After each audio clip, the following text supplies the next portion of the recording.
memang sudah paling benar gitu loh. Debt collector ini dihapuskan. Debt collector ini tidak perlu ada lagi. Itu sudah paling tepat gitu loh. Bahkan Afi sendiri mengakui gaya penagihan dari debt collector itu menjadikan citra buruk dari pinjol. Kalau saya kurang cocok dengan hal seperti itu dan saya kurang cocok dengan statement seperti itu. Bagaimana dengan teman-teman semuanya? Dan saya mau membacakan satu berita yang mana ini disampaikan oleh Asosiasi Fintech Pendanaan Bersama Indonesia yang menyampaikan gaya penagih hutang menjadikan citra buruk bagi debt collector. Kalau saya nggak suka teman-teman. Debt collector itu bekerja buat si pinjolnya gitu loh. Kalau pinjol tidak menekankan hal seperti itu, saya rasa sejelek-jeleknya debt collector tidak akan mau melakukan hal yang seperti itu, yang mana mereka dilahirkan dari seorang ibu gitu loh. Otomatis itu akan banyak tantangan di dalam hati nurani dia. Sekejam apapun debt collector, ya, dia pasti mempunyai perasaan yang tinggi.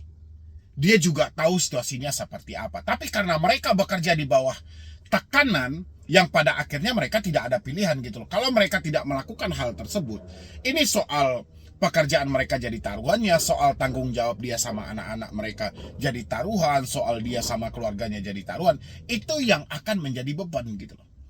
Ya, sehingga mau tidak mau mereka bekerja di bawah tekanan sesuai pesanan dari yang menyewa mereka. Setuju nggak teman-teman semuanya? Saya mau bacakan satu beritanya ya teman-teman. Yang mana tadi itu, coba saya cari dulu di sini. Oke, ini dia ya teman-teman ya. Di sini di berita mana ini kita ambil ya. Ini dari CNN Indonesia ya teman-teman semuanya ya.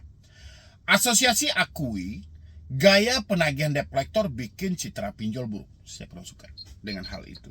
Wah, bukan saya membela debt collector, tidak. Ini perintah.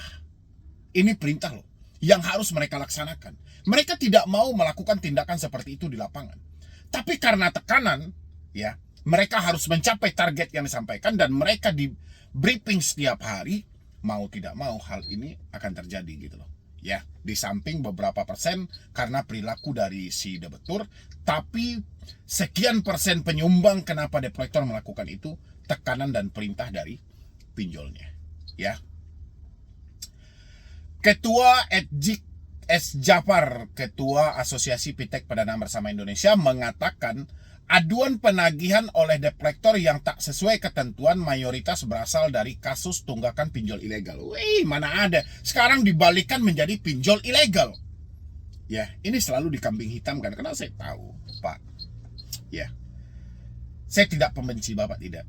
Tapi saya tahu Bapak yang memimpin di Asosiasi Fintech Pendanaan Indonesia yang disahkan, diresmikan oleh Otoritas Jasa Keuangan. Dan Bapak ya juga salah seorang petinggi di salah satu pinjol legal dana rupiah. Ya, ini lempar-lempar bola aja gitu loh. Pinjol ilegal selalu menjadi kambing hitam, padahal yang menjadi permasalahan adalah pinjol legal, pinjol resmi, pinjol yang telah terverifikasi. Ya, tadinya saya sesuai dengan judul beritanya, tapi kalau pernyataannya ketentuan mayoritas berasal dari kasus tunggakan pinjol ilegal, enggak juga gitu loh. Ya kan?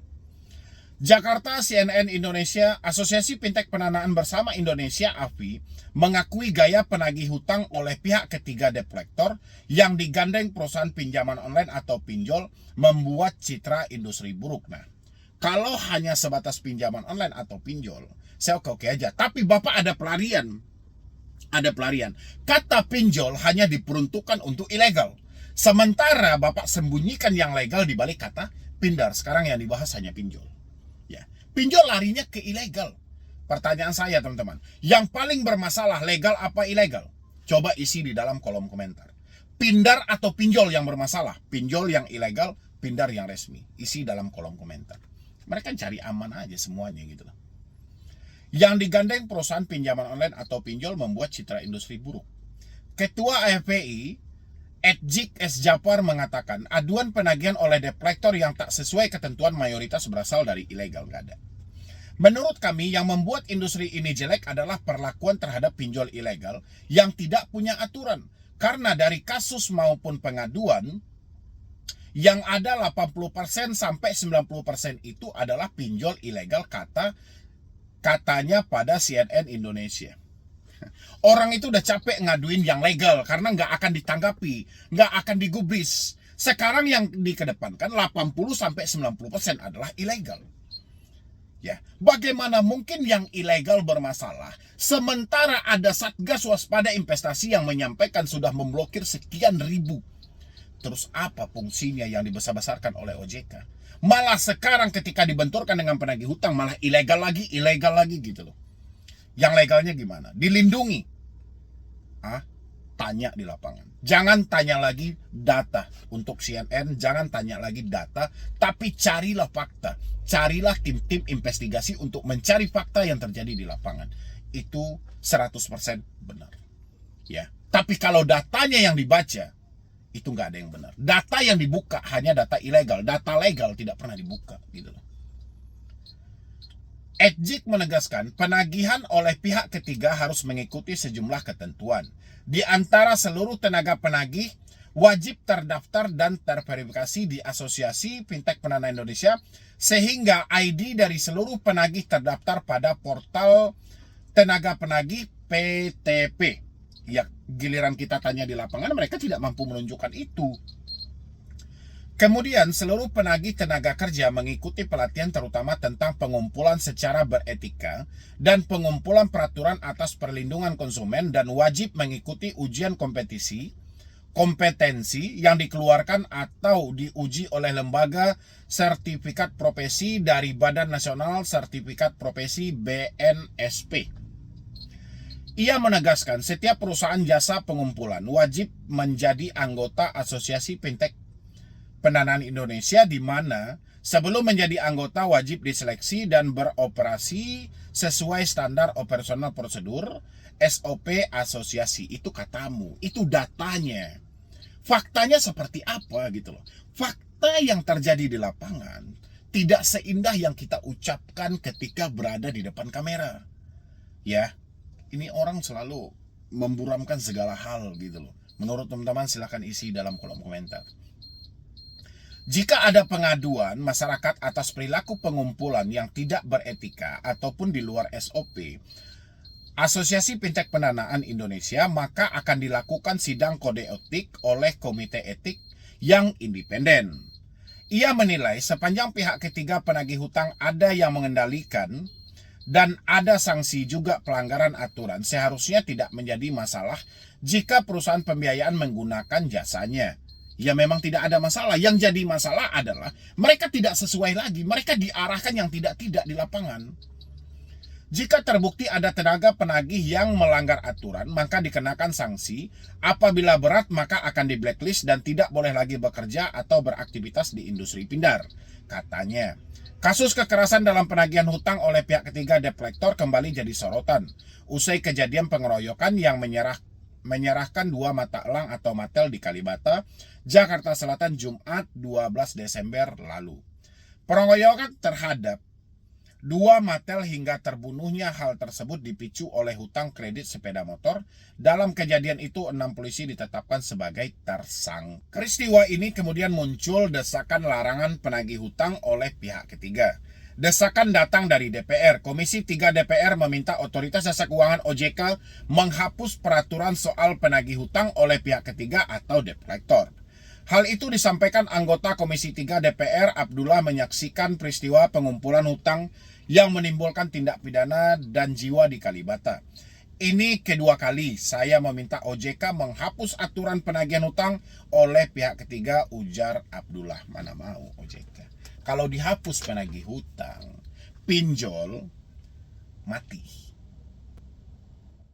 Nah, sekarang gimana teman-teman? Terbukti kan apa yang saya sampaikan? Cuman itu satu-satunya cara untuk mengalahkan pinjol gitu loh. Pinjol apapun, sebesar apapun hutangmu yang belum kamu bayar, tetap mereka akan kalah kalau kamu mempraktekkan semua ini. Ya, mungkin sebagian sudah mempraktekkan dan mereka menyampaikan, Bang, memang benar, Bang.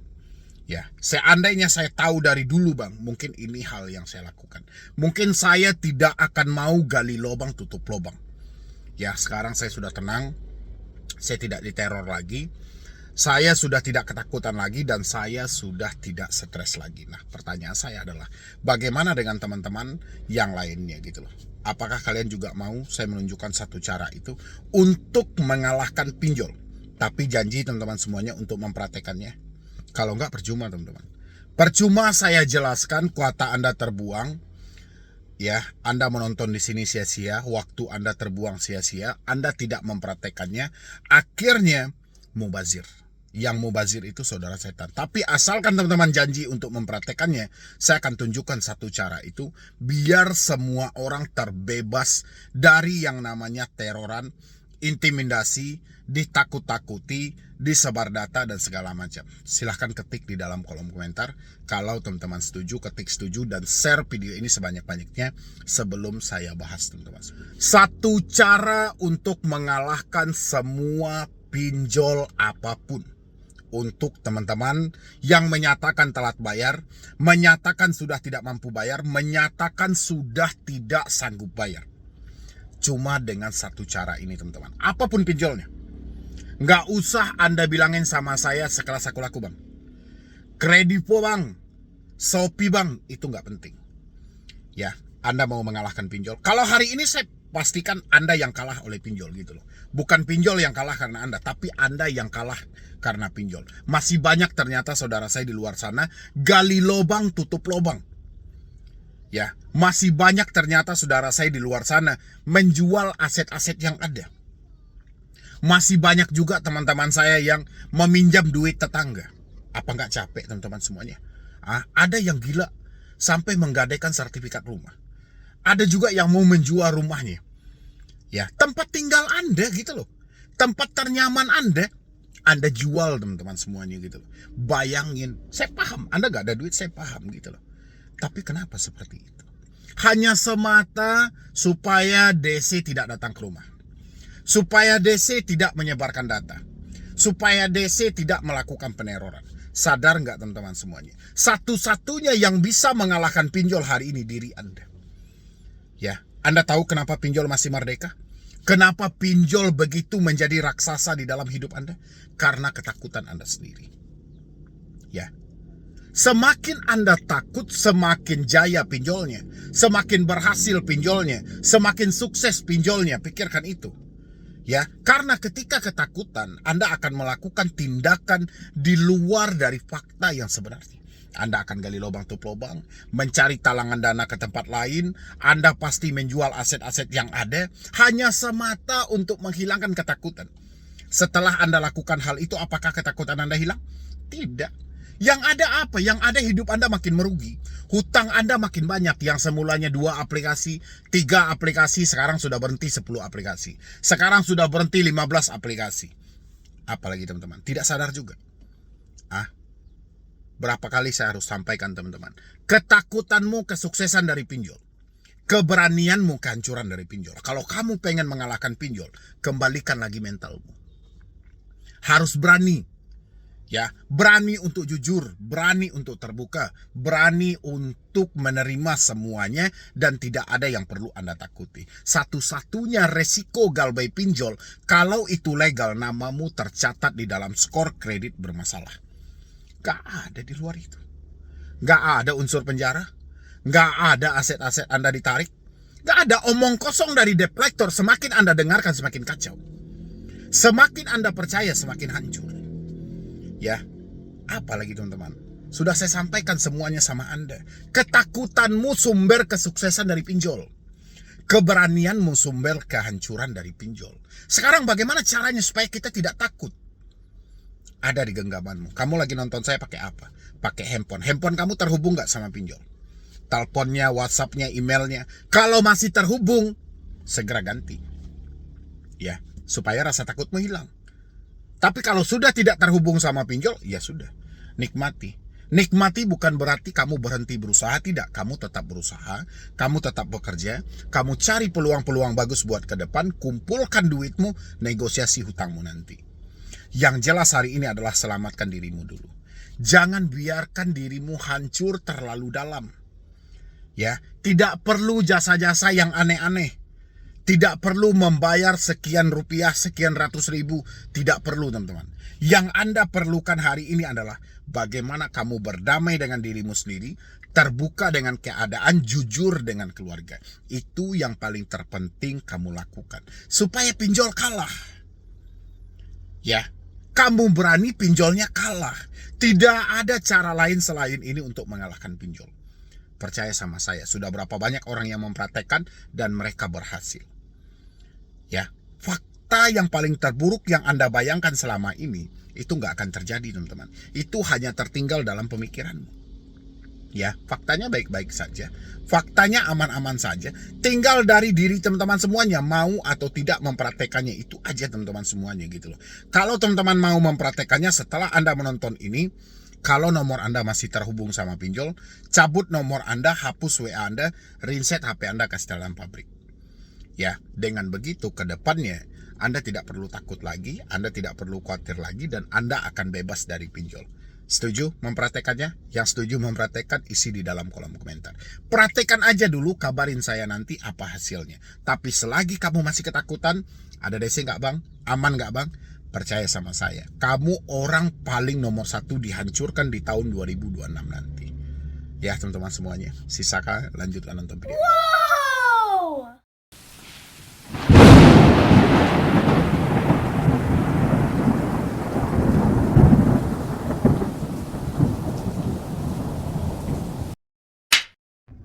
Dua 22 pinjol yang menjadi kredit macet teratas gitu ya untuk di akhir tahun 2025.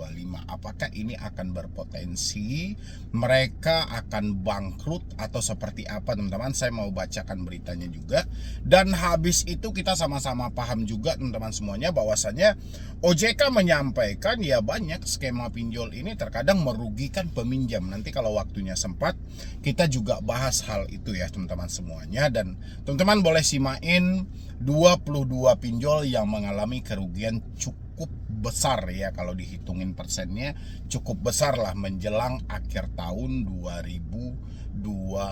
Mana tahu pinjol yang Anda pinjam teman-teman semuanya ya. Tapi sebelumnya seperti biasa, yang belum mensupport silahkan dulu disupport dulu teman-teman, dan yang mau bertanya isi di dalam kolom komentar. Oke, ini saya ambil dari kontan.co.id.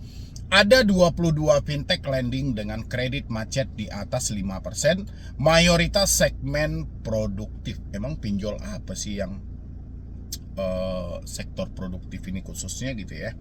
Coba kita lihat dulu ya teman-teman ya. Kontan.co.id Jakarta, Otoritas Jasa Keuangan OJK mencatat terdapat 22 penyelenggara fintech P2P lending yang memiliki tingkat resiko kredit macet secara agregat atau TWP 90 di atas 5% per Oktober 2025. Posisi per Oktober 2025 terdapat 22 penyelenggara yang memiliki TWP 90 di atas 5%. Mayoritas berasal dari segmen produktif, ungkap Agusman, Kepala Eksekutif Pengawasan Lembaga Pembiayaan, Perusahaan Modal Pentura, Lembaga Keuangan Mikro, dan Lembaga Jasa Keuangan lainnya. Dalam lembar jawaban tertulis RDK OJK Rabu 17 Desember 2025. Agusman menjelaskan, penyebab utama mayoritas fintech lending memiliki TWP 90 di atas 5% berasal dari segmen produktif, karena segmen tersebut berhadapan langsung dengan dinamika perekonomian. Terus kalau yang konsumtif nggak berhadapan langsung ya dengan dinamika perekonomian. Lebih lanjut, Agusman mengatakan OJK telah meminta action plan kepada para penyelenggara tersebut untuk menurunkan angka TWP 90. Dia juga bilang OJK akan melakukan pemantauan secara ketat terhadap action plan penyelenggara dalam memperbaiki TWP 90 tersebut. Meski masih ada penyelenggara yang memiliki TWP 90 di atas 5%, Agusman mengatakan TWP 90 industri fintech lending masih dalam level terjaga di bawah 5%. Adapun TWP 90 fintech P2P lending per Oktober 2025 tercatat sebesar 2,76%. Angka TWP 90 per Oktober 2025 tercatat meningkat jika dibandingkan posisi Oktober 2024. Per Oktober 2025 terbilang membaik jika dibandingkan dengan posisi September 2025 yang sebesar 2,82%. Sementara itu, OJK mencatat outstanding pembiayaan fintech P2P lending mencapai 92,92 triliun. Per Oktober 2025 nilai itu tercatat tumbuh sebesar 23,86%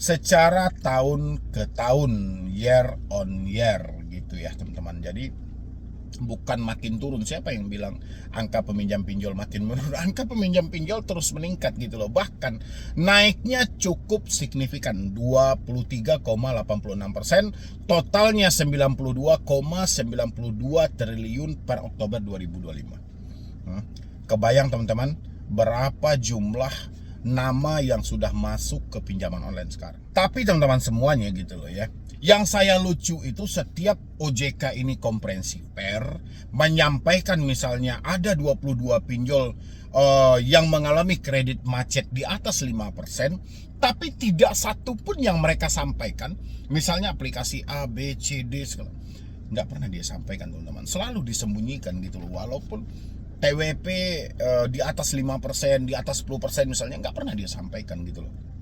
Seakan-akan masih ada hal yang dilindungi oleh OJK dalam konsep ini gitu loh. Kan kita juga pengen tahu ya kan, emang pinjol dalam sektor produktif itu pinjol yang seperti apa sih, kan kita juga pengen tahu gitu loh. Tapi ya sudahlah, memang seperti itulah faktanya teman-teman semuanya gitu loh.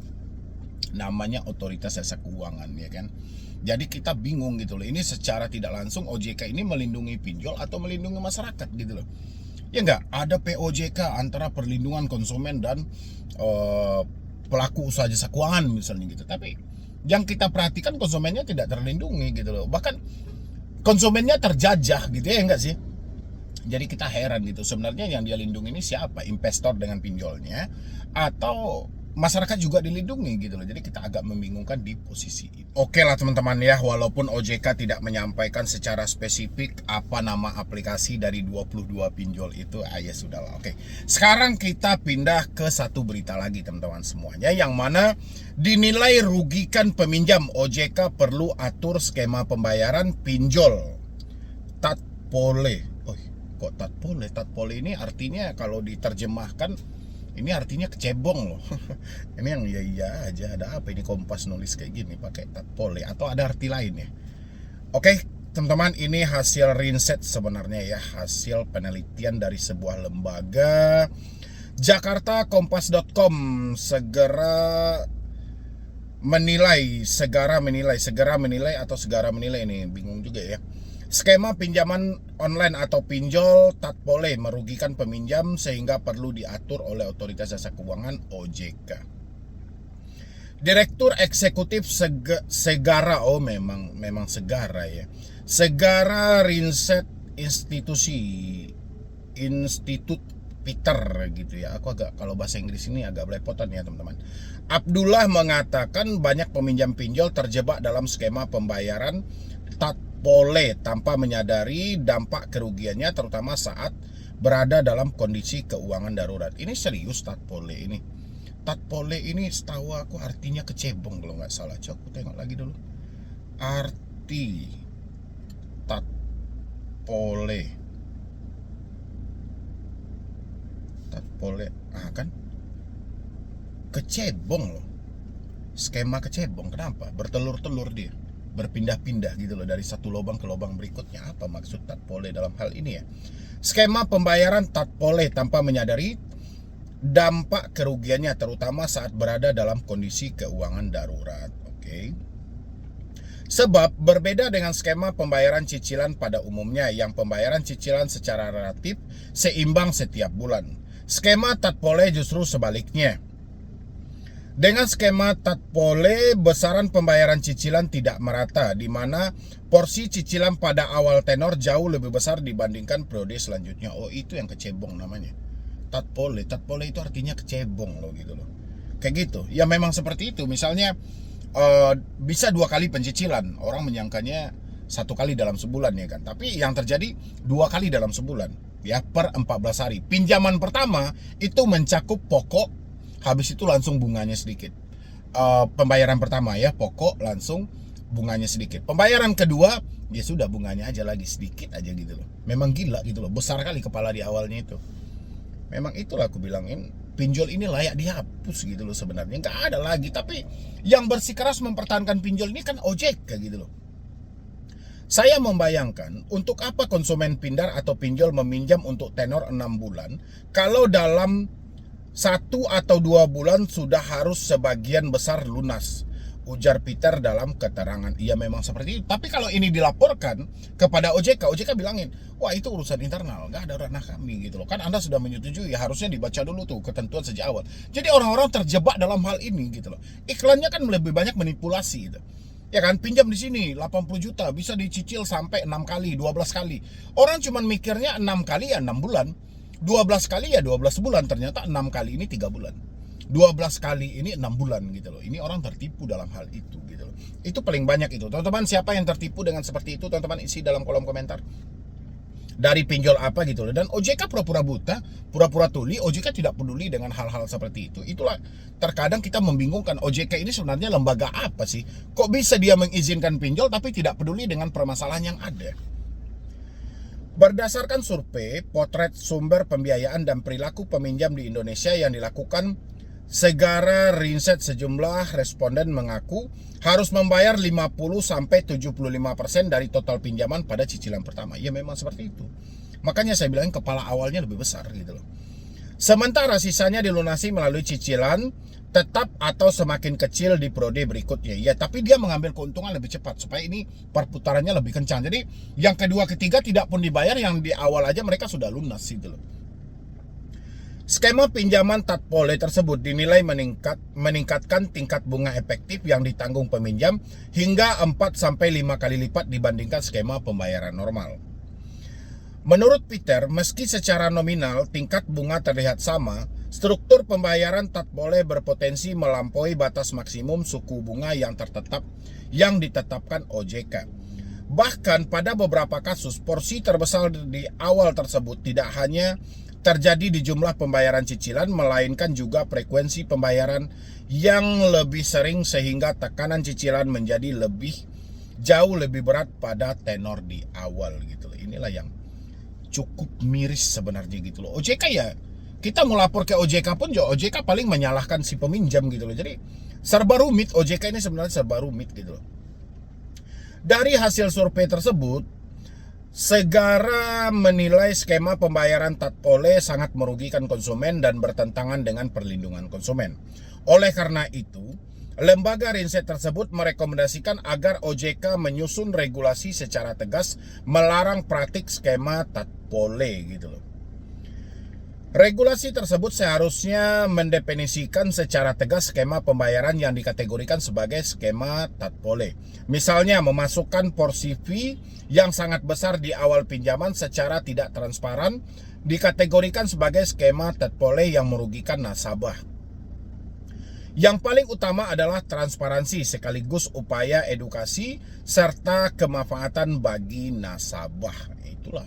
Itulah OJK. Kalau OJK mana peduli dia hal-hal seperti itu gitu loh. Benar? Nah, jadi kurang lebih seperti itu teman-teman. Jadi menurut pendapat Anda gimana teman-teman? Isi di dalam kolom komentar tentang skema tatpole. Kalau artinya itu kecebong teman-teman semuanya gitu loh. Ya, silahkan Anda isi di dalam kolom komentar. Jadi sekian dulu dari saya, Medi Broni. Wassalam.